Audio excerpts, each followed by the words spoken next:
আমার প্রিয় ছোট্ট ছোট্ট ছেলেমেয়েরা, তোমাদের সকলকে আমার চ্যানেলে স্বাগতম জানাই।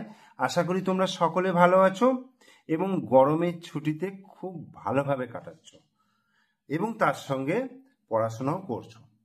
আজকে এই ভিডিওতে আমি তোমাদেরকে পড়াবো কি বলতো, ক্লাস 1-এর দ্বিতীয় পর্যায়ক্রমিক মূল্যায়নের জন্য গণিত বই, তোমাদের যে আমার বই রয়েছে সেই আমার বইয়ের যে গণিত পোরশন রয়েছে সেই গণিতের যে কোশ্চেন হয় তার একটা প্রশ্নপত্র তোমাদেরকে করাবো এবং এটা হচ্ছে 1 নম্বর প্রশ্নপত্র।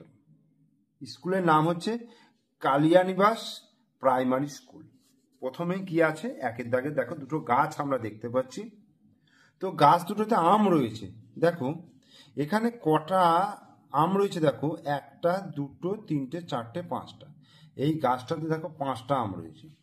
আর এখানে দেখো গাছটাতে 1টা 2টো আম রয়েছে আর নিচে দেখো 3টে পড়ে আছে, মানে এই 5টা থেকে 3টে আম নিচে পড়ে গেছে আর 2টো তাহলে গাছে আছে।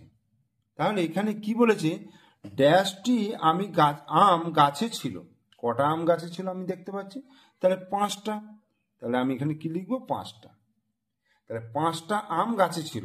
কটা আম পড়ে গেল, এখানে দেখো 1টা 2টো 3টে, তাহলে 3টে আম পড়ে গেল। আগে ভালো করে পড়তে হবে, পড়ার পরে আমি উত্তরটা দেব। তাহলে গাছে রইল ড্যাশটি আম, কতগুলি আম, গাছে দেখো 2টি আম রইল। তাহলে গাছে 2টি আম রইল। এবার 2-এর দাগের বলছে ছবির মাধ্যমে ফাঁকা জায়গায় সঠিক বারকোড ও সংখ্যা বসিয়ে বিয়োগ করতে বলেছে। বারকোড মানে ওই দাড়ি দিয়ে দিয়ে যেটা করে, তো দাড়ি দিয়ে আমাকে করতে হবে এবং করে বিয়োগ করতে হবে এবং সংখ্যাও বসাতে হবে। তো দুটো করে ঘর দিয়েছে, তাহলে 1টা 2টো 3টে 4টে 5টা। তাহলে 5টা বারকোড দিয়ে 1টা 2টো 3টে 4টে 5টা। 5টা বারকোড দিলাম এবং এখানে সংখ্যাটা লিখলাম 5। এখানে কটা প্রজাপতি রয়েছে, 2টো, তাহলে 2টো বারকোড দিলাম, এখানে সংখ্যা লিখলাম 2।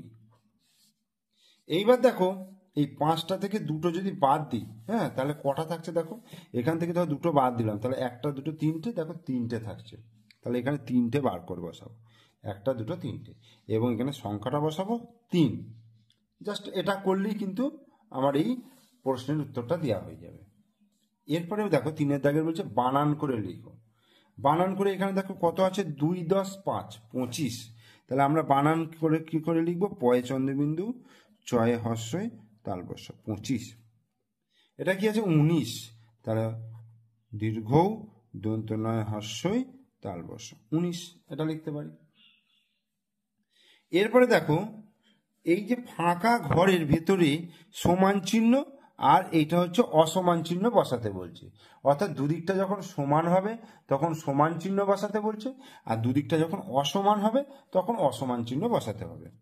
তো 6 আর 2, 6 আর 2 যোগ করলে দেখো 6 7 8, তাহলে এই দিকটা যোগ করে কত হচ্ছে, 8 হচ্ছে, আর এদিকেও 8 আছে। তাহলে আমি এটাকে কি লিখবো, এটা আমি লিখবো সমান চিহ্ন। তার মানে দুদিকটাই সমান। দেখো 6 আর 2 8 হচ্ছে, আর এদিকেও 8।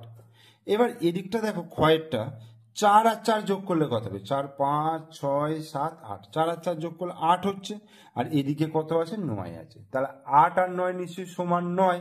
তাহলে এটাকে কি লিখবো, এইরকম, এটা হচ্ছে অসমান চিহ্ন। আবার এই দিকে দেখো 7 যুক্ত 2 7 8 9, 9 2 হচ্ছে, মানে 7 আর 2 9 হচ্ছে, 9 আর 8, এখানে 8 আছে, তাহলে দুটো অসমান, তাহলে এই অসমান চিহ্ন বসালাম।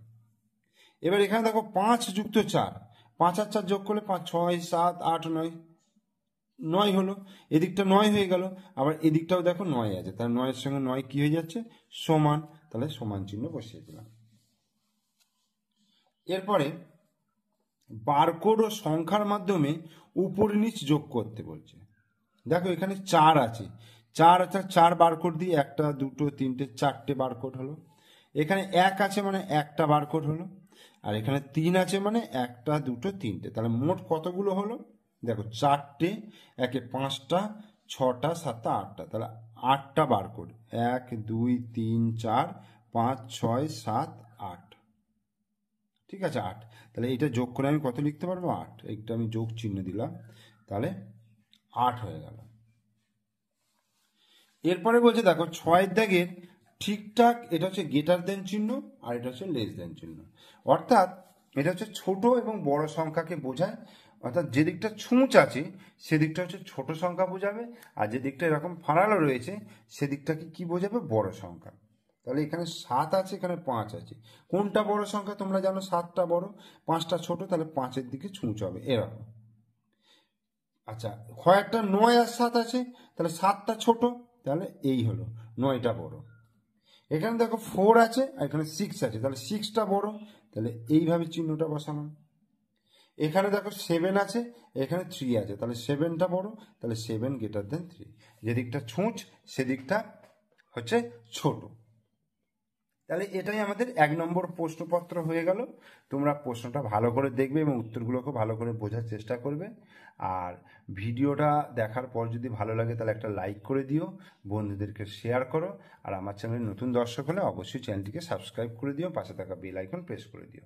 ওকে, থ্যাংক ইউ।